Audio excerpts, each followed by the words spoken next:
Je vais peut-être maintenant laisser, la parole à Emmanuel, pour qu'on reste,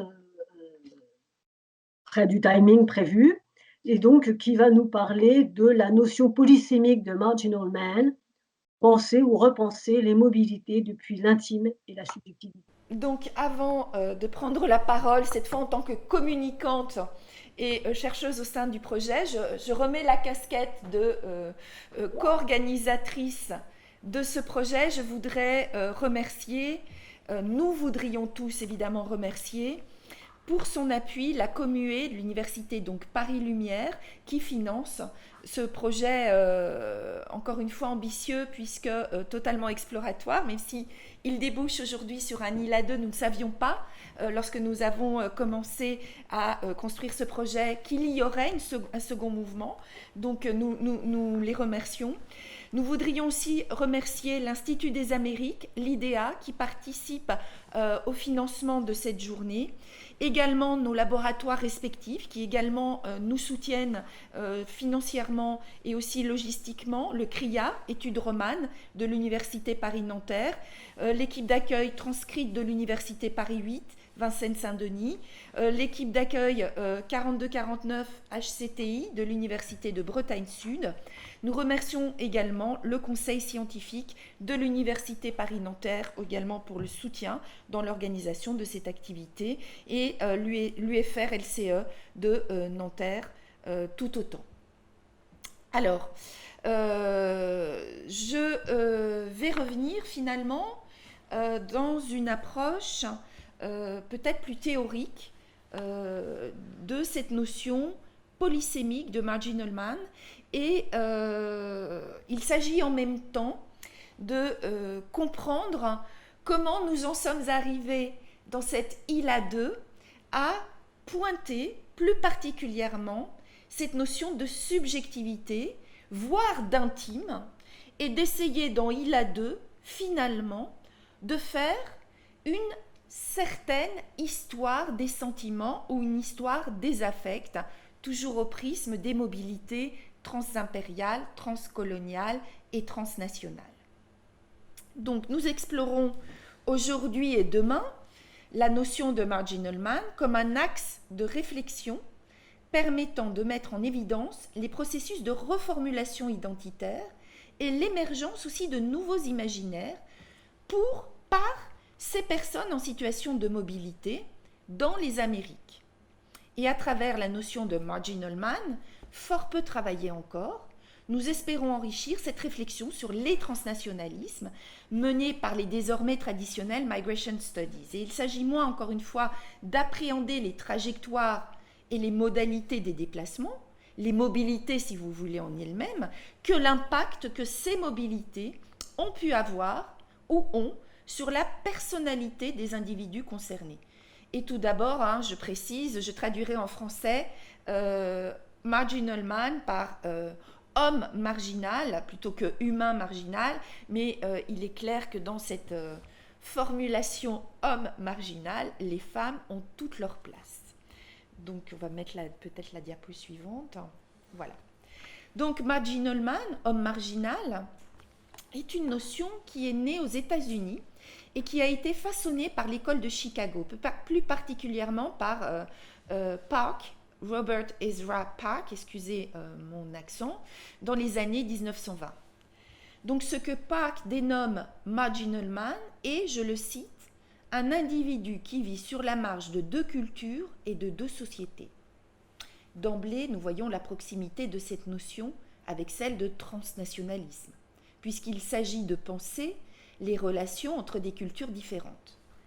Park emprunte à plusieurs disciplines, sociologie, anthropologie et psychologie, pour poser un cadre conceptuel à ce qui a alors émergé comme une anthropologie des migrations. Et nous sommes frappés par la grande souplesse de cette notion, puisqu'elle a déjà fait l'objet de réélaboration, notamment par Everett Stonquist dans les années 1930, puis par le français Roger Bastide dans les années 50 et 60. Alors Stonquist et Bastide ne remettent pas en question l'acception parkienne de départ, c'est-à-dire celle d'un individu sur la marge, parce que sur deux cultures et sur deux sociétés. Mais il l'interprète différemment. C'est ce que je vais essayer de développer. Mais pour faire bref, d'emblée, Stonquist, eh bien pour lui, la marche serait vécue sur un mode malheureux, où elle serait une forme d'entre-deux, et même de ni-ni. En revanche, pour Bastide, la marche présiderait à une expérience vécue comme heureuse. Elle serait alors un espace des rencontres possibles que je peux me permettre de résumer comme l'espace des avec. Et c'est sur cette option, ce pari conceptuel que représente pour notre projet ILA la notion de marginal man que je souhaiterais présentement revenir. Il s'agira de définir la notion, bien sûr, mais aussi d'en souligner l'extrême malléabilité et d'en identifier des prolongements possibles dans ce cadre ilaïen, je m'autorise ce néologisme bien pratique, qui débouche, vous l'avez compris, comme Marie-Christine l'a exposé, sur ILA 2. Donc je vais faire une sorte de transition. Et ILA peut proposer, il me semble, une utilisation intéressante, fructueuse d'un outil épistémologique qui dépasse son aire d'origine, la sociologie, pour se déployer dans des champs bien plus vastes, l'histoire, la civilisation, la littérature, les arts, à la lumière d'un corpus multiple qu'on peut qualifier de égo-document, journal intime, carnet de route, récit, et même album de famille ou scrapbooks. Je pense au cas Philippe. Donc, nous voudrions évidemment continuer toutefois à appréhender dans toute leur complexité les articulations entre le I, le L et le A, c'est-à-dire le ici, le là-bas et l'ailleurs. Peut-être ce retour projeté comme un troisième terme, étant l'ailleurs. Donc, premièrement, donc, je voudrais clarifier peut-être la notion. Marginal man, de quoi s'agit-il ? Pour la jeunesse de cette notion, je renvoie à un très éclairant travail de Denis Cuche, professeur de sociologie et d'anthropologie à l'université Paris-Descartes. Il a publié en 2009 « L'homme marginal, une tradition conceptuelle à revisiter pour penser l'individu en diaspora ». Donc rappelons seulement que l'école de Chicago a ouvert les études de sociologie à la psychologie dès les années 1910. Ce qui lui a permis de s'interroger très tôt sur l'expérience subjective de la migration. Nous revenons là aux origines même de notre sujet de réflexion, puisque l'on considère l'Université de Chicago comme le berceau de la sociologie de l'immigration. Un des fondateurs du département de sociologie, Park, se penche sur la double appartenance identitaire des migrants et il étudie, lui particulièrement, les Juifs originaires d'Europe de l'Est.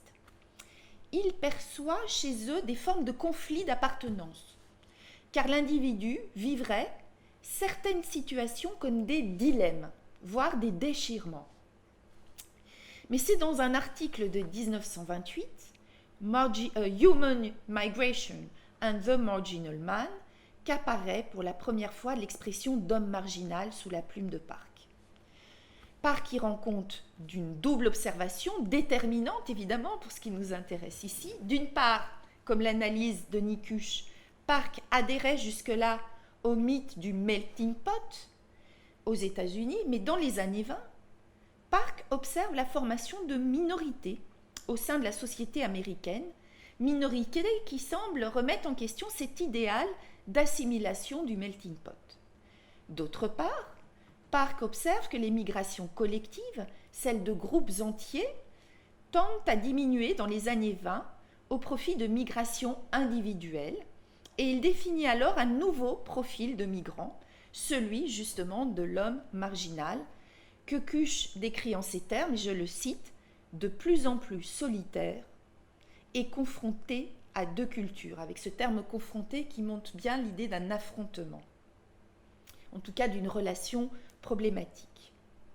Donc ces deux cultures, eh bien c'est l'une où il n'est plus, mais où il reste encore attaché. L'autre, c'est où il se trouve désormais, mais où il n'est pas encore totalement, notamment en termes affectifs et d'identification. Autrement dit, ce migrant ne serait ni dans les deux sociétés, celle de départ, celle d'arrivée, tout en étant présent dans les deux en même temps. Donc la marge sur laquelle se trouve cet individu n'est donc pas l'espace de la rencontre des cultures. Ce n'est pas non plus une zone grise comme le résultat, pour prendre la métaphore des couleurs, d'un mélange entre le blanc et le noir, puisque la fusion ou l'hybridité ou le métissage culturel, appelons-le comme nous le voulons, eh bien, n'ont pas lieu. Cet individu est bien marginal, en ce sens qu'il se vit lui-même sur la marge, face à chacune de deux sociétés, aussi bien envers la société du ici, la société d'arrivée, à laquelle pourtant il ne parvient pas à s'identifier totalement, qu'envers le elle de là-bas, c'est-à-dire la société de départ avec laquelle il a déjà pris des distances. Et il s'agit à cet égard d'une marginalité ambivalente, car l'individu se vit comme un étranger qui ne l'est pourtant pas totalement, mais pourtant bel et bien, envers ces deux univers socioculturels dont il continue de relever. Denis Kusch y voit l'influence de la pensée du sociologue allemand Georg Simmel, du reste déterminante chez Pak, pour qui le juif de la diaspora est la figure de l'étranger par excellence, celui qui ne parvient pas à plonger de racines en un lieu précis.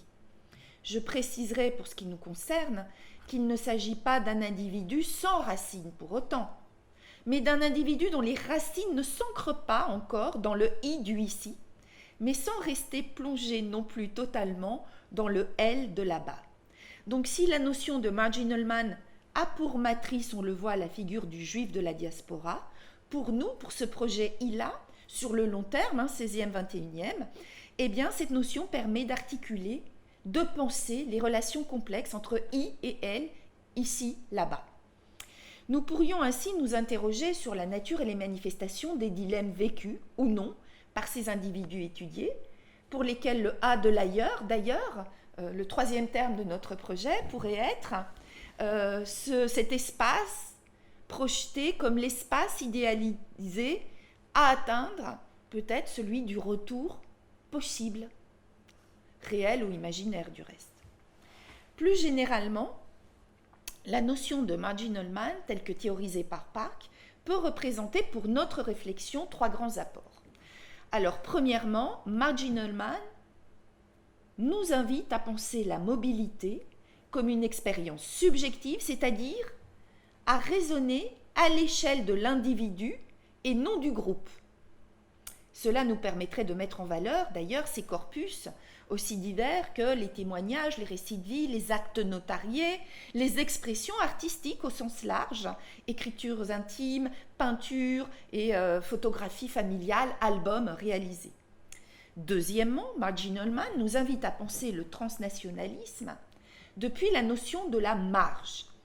Est-ce que cette marge est un entre-deux, entre deux sociétés et deux cultures? Est-ce un sur les deux, avec les deux? Est-ce plutôt tantôt l'un, tantôt l'autre, selon le lieu où les individus parlent et d'où ils parlent également, et selon évidemment à qui ils s'adressent? Cela permet évidemment de poser la question des diverses formes d'hybridité culturelle, mais aussi d'envisager des identités mobilisées différemment selon les circonstances et selon par exemple le genre, homme-femme, selon l'appartenance ethnique, notamment à la raza au sens latino-américain du terme, et je pense à l'époque coloniale et au système de castas, ou selon l'âge, ce qu'on avait observé en 2019 à travers cette notion du life course, de la trajectoire de vie. Et quels sont les codes culturels qui seraient alors mobilisés ou rejetés? Relèvent-ils du I ou du L plutôt? Donc dans les cas latino-américains, nous pouvons observer différents phénomènes d'acculturation, nous pouvons aussi les discuter à la lumière d'autres notions, par exemple celle du concept de transculturation, forgé par l'anthropologue cubain Fernando Ortiz dans les années 1940.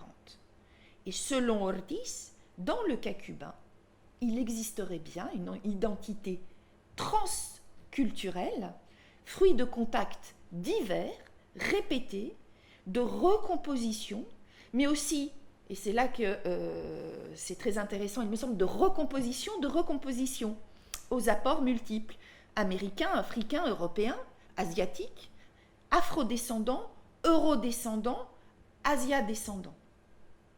Troisièmement, Marginal Man nous invite à penser et repenser les manifestations de la marginalité des individus en situation de mobilité.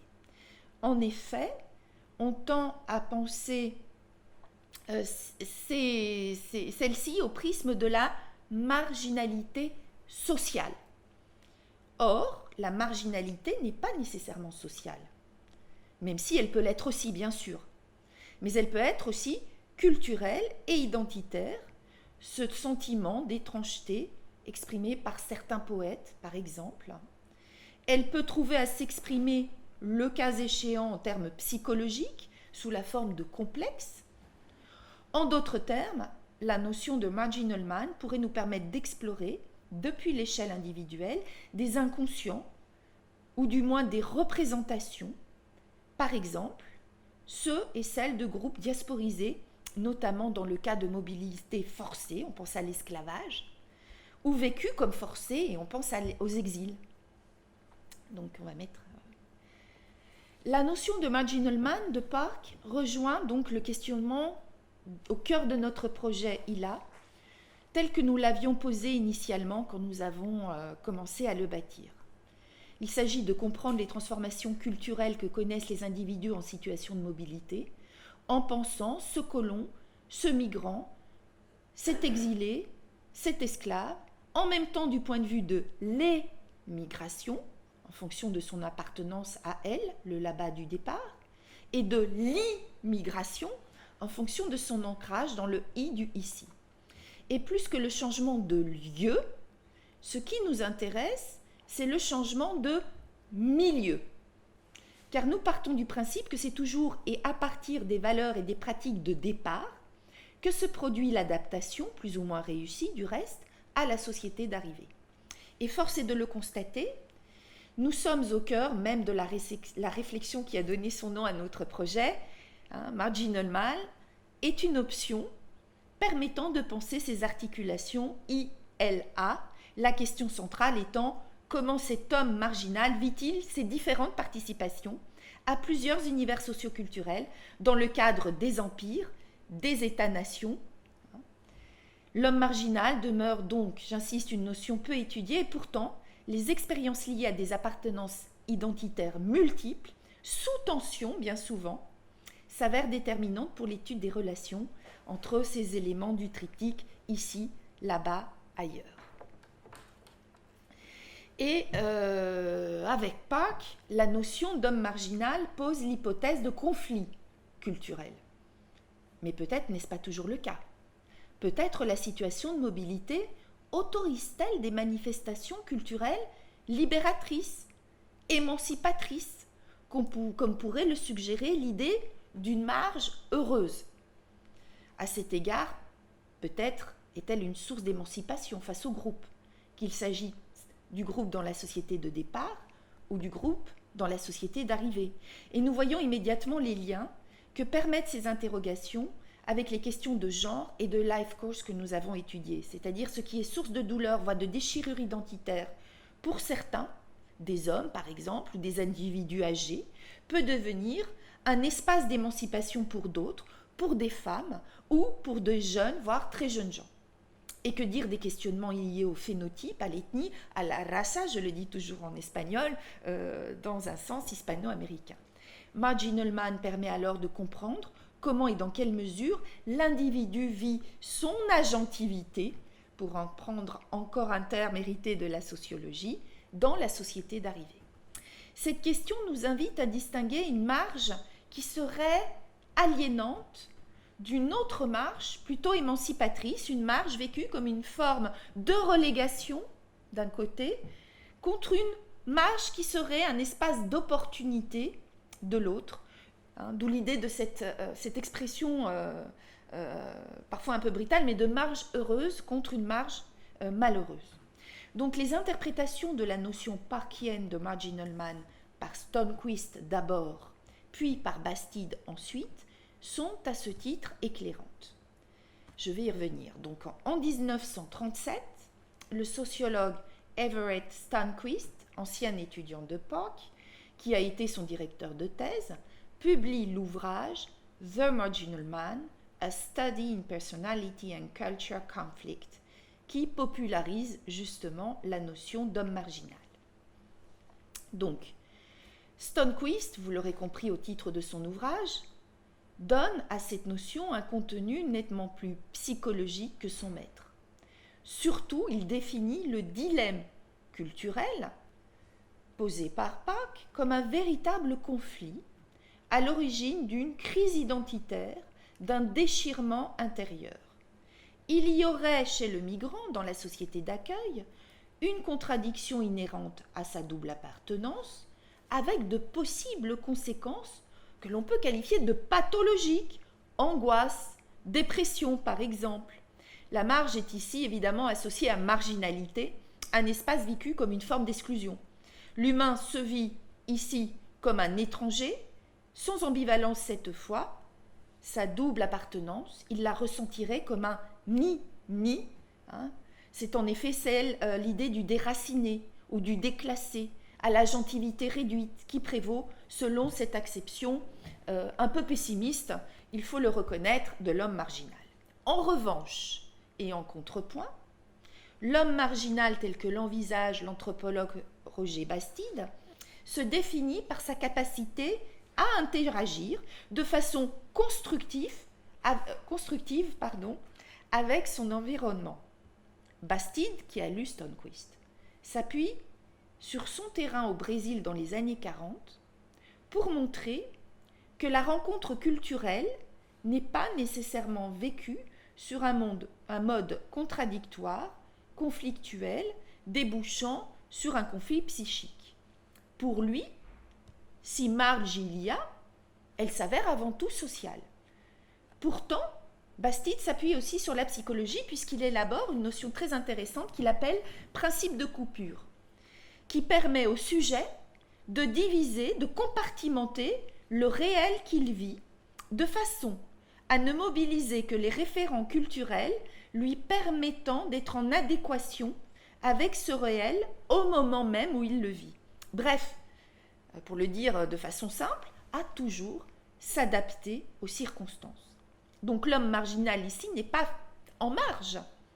Il utilise ces différentes appartenances et identités pour justement ne jamais avoir à se trouver en position de tension ou de conflit, avec une grande souplesse et une remarquable créativité, pour ne pas dire agentivité.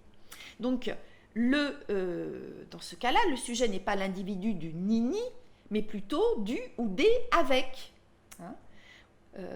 Avec, selon les circonstances, nous dirions même. Et comme l'observe Bastide, un migrant peut être l'employé modèle selon des rapports contractualisés dans le monde du ici, la société d'accueil, parfaitement inséré dans son milieu professionnel. Et un individu religieux attaché à des croyances rapportées du elle, du là-bas, de la société de départ. Et on le voit, elle ne s'opposent pas. Ils sont même parfaitement complémentaires dans l'identité vécue par l'individu. La marge définit et là c'est une expression là encore très rapide, mais un avec les deux, un à la fois noir et blanc, pour reprendre cette métaphore, qui ne donnerait pas du gris nécessairement, mais qui conserve intact en même temps le blanc, le noir, mobilisés différemment. Évidemment, ces deux interprétations de la notion de marginal man nous invitent à questionner les discours que tiennent sur eux-mêmes ces individus en situation de mobilité que nous étudions. Et à ce titre, nous pouvons reprendre certains axes de réflexion que je me permets de présenter ici et qui ont nourri ce second mouvement de ILA 2, explique le choix de nous tourner vers l'histoire des sentiments et des affects et vers la notion de subjectivité, voire d'intime. Voilà. Il nous semble, par exemple, intéressant de questionner Marginal Man depuis la notion du passage. Je m'explique. Nous pourrions nous efforcer de penser le vécu de la transition par le migrant et cerner un stade, voire des stades au pluriel, du passage entre l'univers socioculturel de départ, celui d'arrivée entre L et I. Nous pourrions notamment nous pencher sur ces différents espaces, permettant le passage du L au I et permettant ensuite de se projeter dans un A de l'ailleurs, cette société du retour notamment. Et Marie-Christine évoquait qu'un aspect de ILA 2 serait justement d'étudier l'agentivité de ces migrants dans la société de départ une fois émigrés. La crise identitaire, ce déchirement finalement que retient Stonequist peuvent exister un certain temps peut-être, mais ponctuellement, avant d'autres formes d'adaptation, d'intégration peut-être, sur un mode plus optimiste. C'est donc un processus qu'il convient d'envisager, l'un n'interdisant pas l'autre. La notion de life course, d'ailleurs, prendrait ici tout son sens et viendrait même éclairer la complexité des processus de reformulation identitaire. Car le parcours du migrant, des colons dans la société d'accueil est un parcours long, de son arrivée immédiate à son intégration, qu'elle soit ou non réussie. Et c'est sur cette trajectoire que nous envisageons de nous pencher plus spécifiquement. On pourrait, et c'est ce que nous projetons de faire, étudier les modalités de ce passage, de ces passages, en mobilisant aussi bien la notion de marginal man que celle de life course. Et quels sont ces lieux, ces espaces de passage qui permettent cette transition entre L et I, notamment selon quelle modalité s'y effectuerait une adaptation, une acclimatation. Nous pensons évidemment à certains quartiers, parfois appelés ghettos, mais dont la population se renouvelle parce que les anciens venus les quittent pour de nouveaux quartiers plus conformes, voire totalement conformes aux normes de la société d'accueil. Ces anciens, désormais intégrés, sont remplacés par de nouveaux venus, issus de la même ou d'une nouvelle vague migratoire. Ces espaces du passage peuvent eux-mêmes être ces espaces où se projettent des identités qui dépassent le L et le I. Ça peut être par exemple les espaces des appartenances trans ou supranationales. Et là, on pense à ce qu'en termes marketing, on appelle parfois des tribus transnationales, de certains groupes de skaters, de fans de stars globalisées, de supporters d'équipes de foot. Nous pouvons proposer, avec ces appartenances d'un autre type, mais qui fonctionnent pourtant comme des espaces de passage, nous pouvons penser les articulations I et L. Quelles sont finalement les ressources culturelles qu'offrent aux migrants ces espaces de passage ? Il s'agit là, vous l'avez compris, d'observer des mécanismes, des stratégies d'adaptation à la lumière de phénomènes culturels qui peuvent relever du syncrétisme, peut-être davantage que de l'acculturation. Et n'existe-t-il pas à l'inverse des espaces du regroupement où les sociétés de départ semblent se recréer, à l'instar, pour citer un exemple, de ces colonias germaniques du Chili ou du sud du Brésil. Le ici serait dans ce cas de figure encore un là-bas. D'ailleurs, cette articulation entre I et L peut être pensée sur le temps long, ce que nous essayons de faire depuis le début du XVIe, lorsque l'on observe les modalités de l'installation des premiers Espagnols dans les Amériques, les Indes, qui fondent des villes à l'image de l'idéal renacentista qu'ils transportent avec eux, au nom de la policía et de la urbanidad. Ces colons n'assument-ils pas pleinement une forme de marginalité finalement à cet univers culturel de la société d'accueil, univers qu'ils rejettent purement et simplement? Les colons espagnols mettent en place ensuite un système qu'on appelle des castas, qui n'a rien de religieux, mais qui définit une hiérarchie des statuts selon le degré supposé de sang blanc d'un individu. Et en fonction de ce statut, une série de droits et de devoirs sont associés à chaque individu. Donc on le voit, cette notion de castas, qui légitime finalement la place des colons blancs et des créoles au sommet d'une hiérarchie coloniale, paradoxalement ces castas créent de la marge. Mais quel type de marge ? Puisqu'il s'agit d'imposer en définitive, culturellement, un système de valeurs à l'univers, à l'espace d'accueil. Donc, on le voit, le projet ILA serait à même d'appréhender une variété de situations coloniales, postcoloniales également, telles qu'ont pu les mettre en évidence certaines approches qualifiées aujourd'hui de décoloniales, mais qui caractérisent par ce décolonial un mouvement de pensée latino-américain. Je pense aux approches d'Animal Quijano, de Walter Mignolo ou de Ramon Grossfogel. J'en arrive donc, si vous le voulez bien, à une forme de conclusion qui va être assez rapide. Ce que je voudrais dire, c'est que parfois les migration studies ont eu tendance à traiter de la même façon ce qui relève en réalité de différents niveaux, dans le vécu transnational du migrant économique, social, culturel. Et en les appuyant sur la notion de l'homme marginal, nous essayerions, c'est notre ambition en tout cas, notre espoir aussi, de distinguer les différents niveaux des possibles phénomènes trans-empire, transcolonie, transnation, tout en envisageant leur interaction depuis la dimension culturelle, laquelle s'avère aussi une dimension où nous avons le plus d'expertise, de compétences, me semble-t-il. Du reste, ce marginal man tel que le définit Park, Stonequist ou Bastide, part du postulat selon lequel la migration est bien davantage qu'un dépassement d'une société à une autre. C'est une opération qui aboutit à une mutation de l'individu. Or, et tel est le postulat de Hilla pour aborder le transnationalisme, justement, nous voudrions mobiliser cet outil afin d'observer, d'appréhender cette mutation depuis la perspective subjective et de l'intime. Quels renoncements ont dû être faits? Comment ont-ils été vécus? Voilà autant de questions que ce corpus, notamment constitué d'égaux documents, devrait nous permettre d'appréhender en toute modestie, bien sûr. Alors je terminerai là de façon un peu provocante et polémique entre le migrant, entre guillemets, schizophrène de Stonequist et le ravi de Bastide, entre la vision misérabiliste et dépressive d'un côté et l'idéal d'une hybridité joyeuse de l'autre. Hilla veut envisager des moyens termes, mais qui sont féconds, pour tenter d'appréhender les expériences migrantes dans les Amériques. Il ne faudrait alors pas, et c'est là la proposition, bien sûr, que nous faisons aujourd'hui, nous centrer sur une approche individuelle de la mobilité, primo définie en tant qu'expérience intime de Zio, uniquement.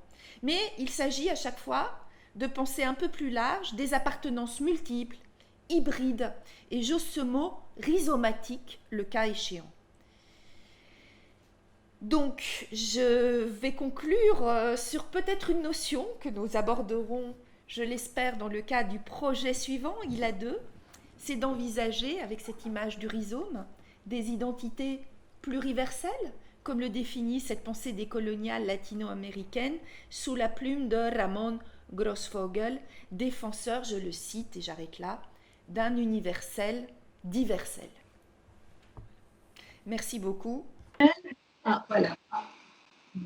Je vais peut-être prendre la parole puisque je suis la discutante. Donc, merci pour ton intervention donc, sur l'homme marginal et aussi les liens avec le processus de reformulation identitaire qui cherche finalement à ramener vers le centre, si je puis dire, de la société des hommes dits marginaux.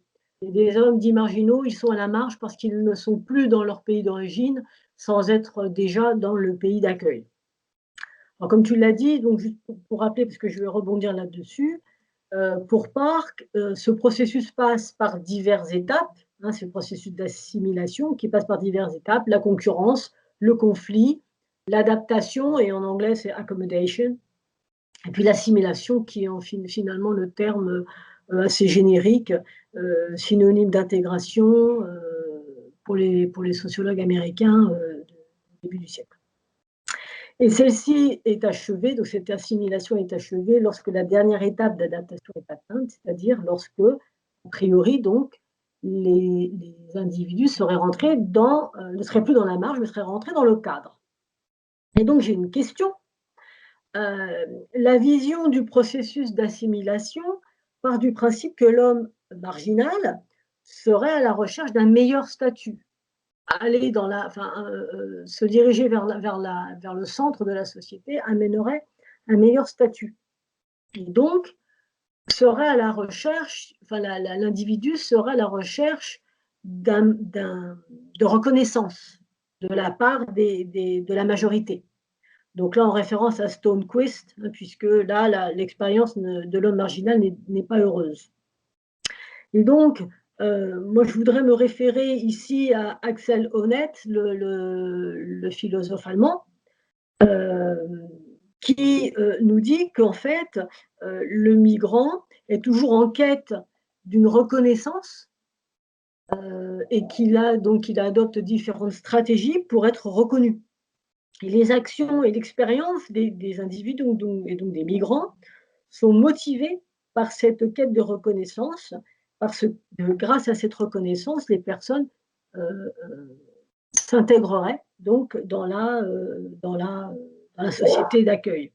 Donc, ma question est, est-ce qu'être marginal, c'est manquer de reconnaissance? Et est-ce qu'à partir du moment où on est... Alors évidemment, ça porte à polémique, hein, c'est pour lancer la discussion. Hein. Est-ce qu'être à la marge, c'est manquer de reconnaissance? Et est-ce qu'à partir du moment où on a une certaine reconnaissance, on n'est plus marginalisé? Alors, je ne sais pas si je lance toutes mes... Enfin, j'ai 3 questions. Est-ce que je les lance comme ça et on répond après, ou est-ce qu'on répond une à une? Je voudrais répondre à celle-ci. Enfin, excuse-moi, est-ce que j'ai oublié de préciser quelque chose aussi, et puis je te laisse répondre. Donc, cette différence entre marge et centre, si je puis dire, est une question qui a été soulevée, évidemment, par divers sociologues, et je pense notamment à un historien italo-américain, Donald Tricarico, qui appelle cette position un peu ambiguë mainstream ethnicity. Pour lui, je vois que Stéphano réagit, pour lui, on peut être dans la société, dans le centre de la société, mais pas complètement, en étant aussi toujours un petit peu dans la marge, quoi. Donc, parce que ethnicity, toujours en étant toujours un ethnic, mais en étant quand même dans le mainstream. Voilà ma question. Ma première question. Premier élément de réponse, je crois qu'il faut distinguer 2 types de mobilité. Alors c'est ce que j'appelle les mobilités forcées ou les mobilités volontaires, même si le choix de quitter son pays est souvent un choix contraint. Hein, et c'est presque en quelque sorte le degré d'agentivité. Lorsque l'on est un esclave, la question d'entrer dans un cadre ou pas se pose en des termes totalement différents d'un migrant en quête d'une vie meilleure. Je pense notamment aux Italiens arrivés aux États-Unis qui ont un autre projet de vie. C'est pour ça qu'à mon avis, il est important de toujours articuler I et L et ne pas prendre l'agentivité en soi comme un absolu plus ou moins réalisé dans la société d'accueil. C'est toujours un projet, malgré tout, ou justement un non-projet. Je pense aux populations esclaves, de tout type d'ailleurs, puisqu'il y a eu des déplacements de populations indiennes transcoloniales dans les espaces occupés par la couronne espagnole. Voilà. Donc, premier point, je pense qu'il faut vraiment toujours bien associer le I et le L et ne pas les distinguer, même si à un moment ou à un autre, on va observer dans cette trajectoire et dans ce processus un moment précis, à la lumière de nos corpus, puisque nous sommes toujours contraints finalement par nos corpus également. Par ailleurs, est-ce qu'être à la marge, c'est manquer de reconnaissance? Je pense que tu montres tout l'intérêt d'une démarche qui pense depuis la perspective presque intime, on a dit subjective, mais intime du migrant. Un migrant peut se vivre dans une société d'accueil en pleine ascension sociale, alors même qu'il est l'objet de la part du cadre des habitants de la société d'accueil d'une série de préjugés qui construisent le type même du marginal. Et c'est pour ça, quand je disais en conclusion que les Migration Studies, il ne s'agit pas de les critiquer, mais tendent justement, et parce qu'elles posent d'ailleurs des cadres objectifs à montrer le migrant comme un marginal social parce qu'il gagne moins, parce qu'il y a toujours une idée de déclassement. Je pense notamment à tous ces migrants des 20-30 dernières années venus d'Amérique du Sud vers les États-Unis, souvent diplômés universitaires et qui s'emploient finalement dans des métiers où ils vivent un déclassement. Des métiers qui ne sont pas à la hauteur de leur formation initiale et de leurs compétences. Eh bien, là, dans ce cadre-là, et j'ai oublié ce que je voulais dire, parce que je pensais à cet exemple, on le voit, le migrant latino-américain pourra se vivre comme un déclassé et être vu comme un marginal social et un déclassé aussi de la part de la société d'accueil, mais pas nécessairement. Pour d'autres, dans la société d'accueil s'ouvre une série d'opportunités. Et parfois même, et c'est là, j'ai moins parlé, c'est vrai, du retour, des mouvements de va-et-vient qui peuvent exister dans cet au-delà, cet ailleurs qui est l'espace idéalisé du retour, où là, finalement, ils trouvent une forme d'agentivité qu'ils n'avaient pas avant le parcours migratoire, même s'il ne s'établit pas définitivement dans ce A de l'ailleurs, mais il peut intervenir, on le voit dans le cas également latino-américain, les coopératives, les participations à des associations locales qui sont financées depuis les États-Unis notamment, et où le migrant qui revient a un statut, alors là au sens bourdieusien du terme, élevé, et il n'est plus du tout ni un marginal ni un déclassé. D'où l'importance à chaque fois, il me semble, de définir cette forme de subjectivité qui s'exprime à un moment du parcours. Je réagis à ce que tu as dit. C'est exactement les cas des migrants japonais qui sont venus volontairement vers le Brésil au début du XXe siècle, mais c'est volontaire un peu forcé quand même, ils ont été forcés à migrer quelque part, avec un projet de retour au bout de 4 ans, quelques années, puis finalement ils ne sont jamais rentrés au Japon, et qu'au Brésil ils ont un statut social et économique très élevé, mais il y a cette marginalité souvent liée à un phénotype. Donc ils se considèrent japonais au Brésil quelque part, parce que voilà, il y a même tous ces stéréotypes liés à l'image japonais. Et puis avec un retour au Japon, d'émigration économique à ce moment-là, justement dans un mouvement de reconstruction du Japon, où on a accueilli la main-d'œuvre d'origine japonaise, enfin de la diaspora brésilienne, et qu'au Japon, finalement, ils se retrouvent comme, vus comme des Brésiliens. Et en fait, c'est au Japon qu'ils ont cette reconnaissance en termes identitaires, si on peut dire, d'être brésilien. C'est un cas particulier, mais qui illustre tout à fait ce que tu dis. C'est pas une marginalité économique ni sociale, enfin sociale quelque part finalement, parce qu'il y a l'idée du stéréotype des Japonais au Brésil. Voilà, c'était juste pour rebondir. Donc moi je veux bien continuer. Enfin c'est pas une question finalement, c'est une remarque surtout.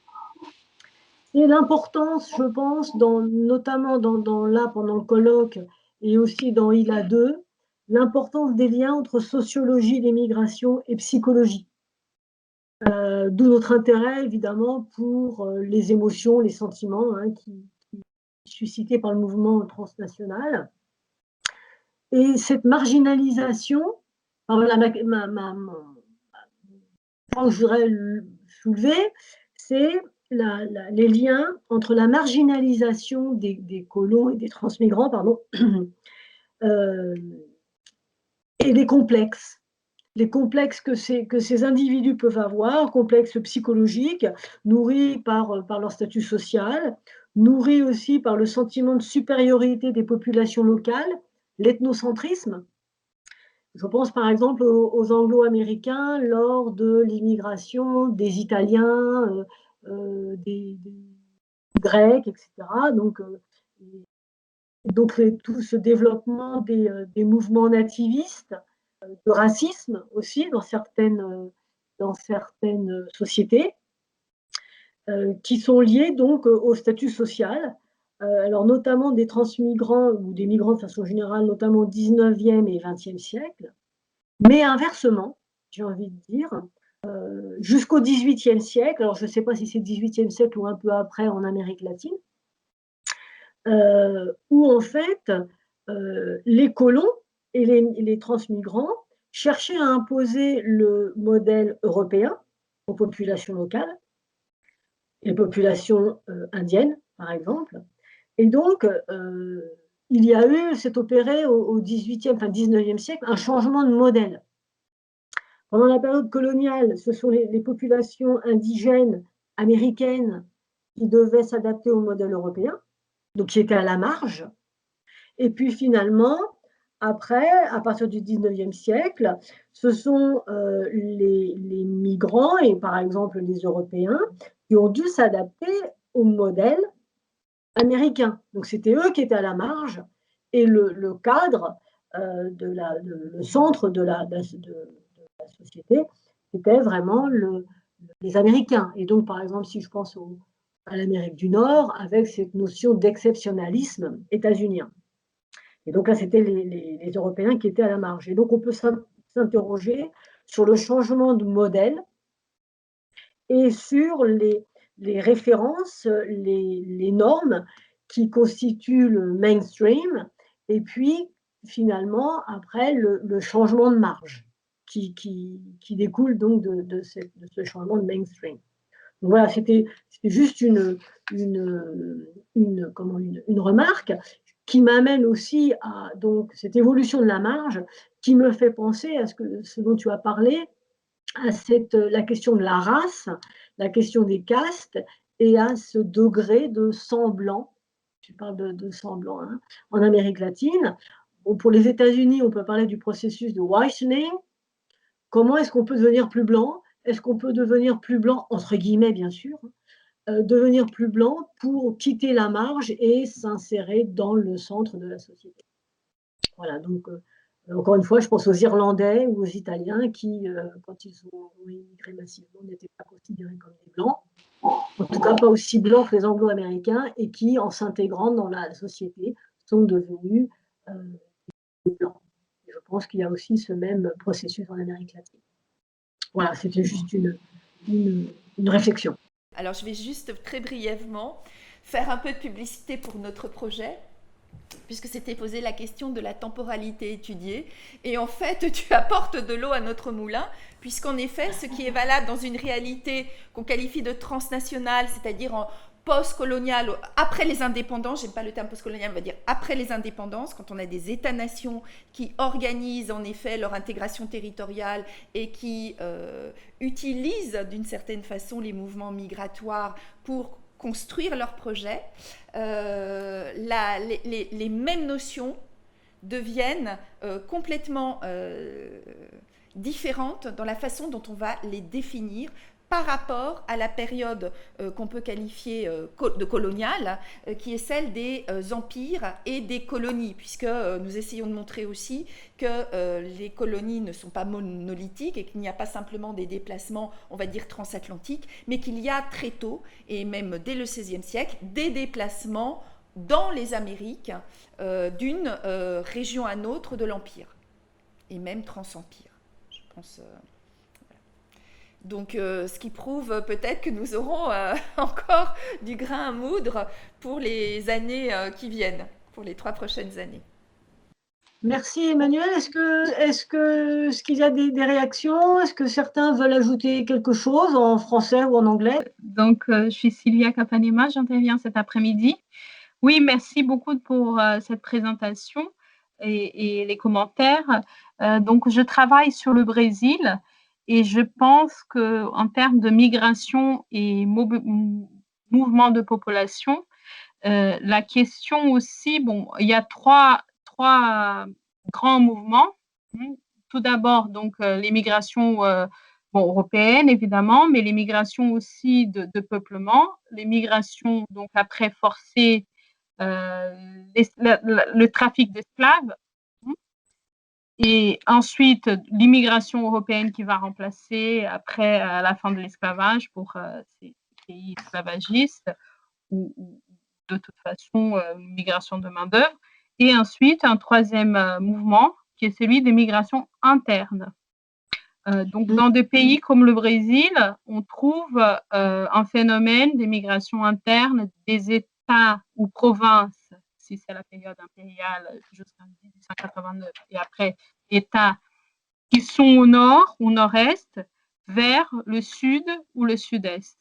Donc, c'est un phénomène aussi intéressant qui va marquer cette construction d'altérité, des échanges, de situations de marginalité, y compris spatiale, avec les marginalités dans les villes, dans les quartiers périphériques ou les favelas, entre autres sujets de marginalité dans la représentation, etc., qui sont aussi centrales pour une production culturelle, qui deviennent centrales, des marges qui deviennent centres à partir de la production culturelle et des revendications des acteurs marginaux. Bon. C'était plus un commentaire, peut-être c'est pour réagir. Si vous voulez réagir aussi. Les pistes, merci. Pour essayer d'avoir un peu d'interaction. Merci beaucoup. Merci beaucoup.